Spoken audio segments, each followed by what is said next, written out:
Shalom dan salam sejahtera buat kita semua. Perkenalkan, nama saya Julian Regar. Saya salah satu mahasiswa Universitas Negeri Santo Thomas Medan.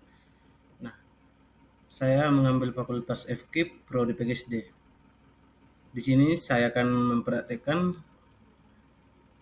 tentang pembelajaran, yaitu tentang pembelajaran matematika di kelas 3 fase B, yaitu tentang letak bilangan pada garis bilangan.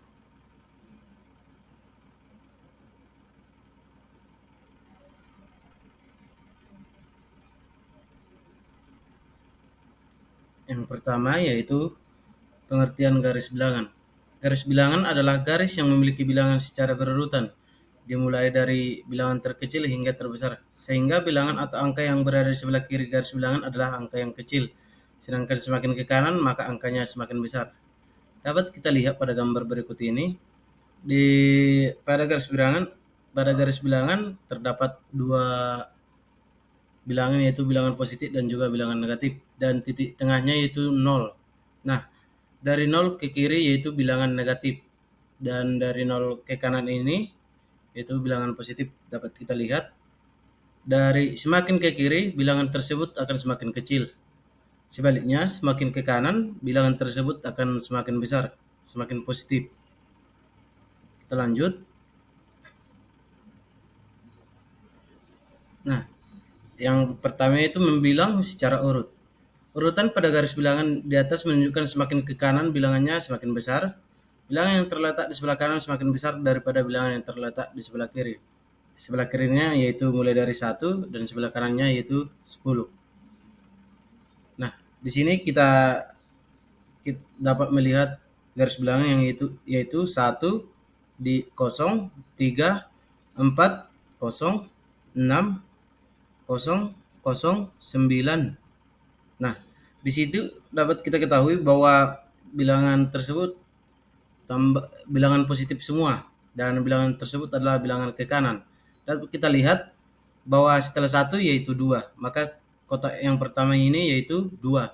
Setelah itu 3, 4, dan kotak yang kedua itu setelah 4 yaitu 5. Kotak yang kedua ini yaitu 5. Yang berikutnya 6. Nah, kotak ketiga ini yaitu 7. Dan kotak keempat yaitu 8. Kotak kelima setelah 9 yaitu 10. Berikutnya juga contoh yang kedua yaitu 2, 3. Nah, bilangan yang kosong ini tentunya adalah 2, 3. Setelah 3 adalah 4. Maka kotak yang pertama ini adalah 4. Setelah 4, 5. Kita ke kotak kedua yaitu setelah 5, 5. Berarti kotak kedua dan ketiga yaitu 6 dan 7. 5, 6, 7, 8. Nah, setelah 9 ada angka berikutnya yaitu setelah 8 ada angka berikutnya yaitu 9. Nah, di kotak keempat ini adalah bilangan 9 dan di kotak berikutnya adalah bilangan 10. Itulah mengurutkan bilangan dari terkecil ke terbesar atau dari kiri ke kanan. Yang tadi kita telah mengurutkan bilangan, sekarang kita membandingkan bilangan. Masih ingatkah teman-teman sekalian lambang-lambang atau simbol yang ditunjukkan oleh kawan-kawan kita yang ada di bawah ini? Nah, di sebelah kiri ini adalah lambang atau simbol-simbol lebih besar dari. Dan di sebelah kiri ini adalah lebih kecil dari. Ini kita pergunakan bahwasannya kita membandingkan bilangan itu, mana yang lebih besar, mana yang lebih kecil, mana yang sama, mana yang lebih besar atau sama dengan. Kita lihat contoh berikutnya. Nah, di contoh ini dapat kita lihat bahwasannya 819 dan 821. Bilangan yang lebih besar yaitu bilangan 821. Dan yang kedua 820 ke 818. Dapat kita lihat 820 ke 818 adalah 820 lebih besar dari 818. Yang berikutnya 817 ke 820. 817 lebih kecil dari 820. Ingat ya teman-teman, kita itu membaca selalu dari sebelah kiri dulu, baru ke kanan. Nah, berikutnya yang keempat, 818 lebih kecil dari 819. Yang E ini, 821 lebih besar dari 820. Kita ke berikutnya, yaitu menentukan sebuah bilangan yang terletak di antara dua bilangan. Untuk menentukan sebuah bilangan di antara dua bilangan dapat menggunakan garis bilangan. Ayo kita perhatikan garis bilangan berikut ini. Nah, di sini ada 53, 54, 55, 56 sampai ke 63. Bilangan yang terletak di antara 54 dan 56. 54-nya ini sudah kita bulati, 56-nya juga sudah kita bulati.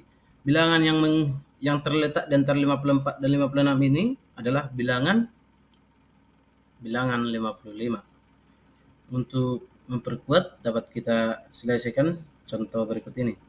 Yang pertama adalah bilangan yang terletak di antara 117 dan 119. Nah, dapat kita lihat pada bilangan ini 117 itu paling kiri, setelah itu 119. Berarti bilangan yang terletak di antara 117 dan 119 itu adalah 118. Nah, yang kedua, bilangan yang terletak di antara 119 dan 121. Kita lihat kembali, 119 yaitu pada barisan ketiga 121. Nah, bilangan yang terletak di antara keduanya adalah bilangan 120. Dan jawaban nomor 2 ini adalah 120. Yang ketiga, bilangan yang terletak di antara 124 dan 126. Nah, 124 itu ini ya kawan-kawan. Ini 124, 126. Dan bilangan yang terletak di antara kedua bilangan tersebut adalah bilangan 125. Berikutnya, bilangan yang terletak antara 121 dan 123. 121 ini, 123 ini. Berarti bilangan yang terletak di antara kedua ini adalah 122. Yang terakhir, bilangan yang terletak di antara 120 dan 122. Dapat kita lihat bilangan 120 itu ada di urutan ke-4. 1, 2, 3, 4, 120 dan 122. Bilangan yang terletak di antara kedua ini adalah bilangan 121. Nah, untuk memperkuat pemahaman teman-teman sekalian, di sini saya berikan soal latihan 2. Ada 5 soal latihan. Jawabannya bisa ditulis di kolom komentar ya kawan-kawan. Ada 5 soal. Yang pertama kita bantu jawab dulu. Yang pertama itu 13, 14, titik-titik diisi bilangan. Kita hitung yang kawan-kawan. Yang ini dapat kita hitung mulai dari sini 13 ke 14 berarti itu tambah-tambah 1. 13 titik pertama, titik kedua 14, titik ketiga 15, titik keempat 16, berarti titik kelimanya ini adalah 17. Dapat dimengertikan kawan-kawan. Kita nomor 2 ya. 11, 14, B 20. B diisi bilangan. Nah, kita lihat ya kawan-kawan. 11 ke 14 itu tambah 3. Berarti 14 tambah 3 sama dengan 17. Dapat kita buktikan 17 tambah 3 hasilnya 20. Maka bilangan B diisi dengan 17. Nah, soal ketiga dan sampai soal kelima bisa teman-teman tulis jawabannya di kolom komentar. Sekianlah presentasi dari saya. Jika ada kesalahan, saya mohon maaf. Sekian dan terima kasih.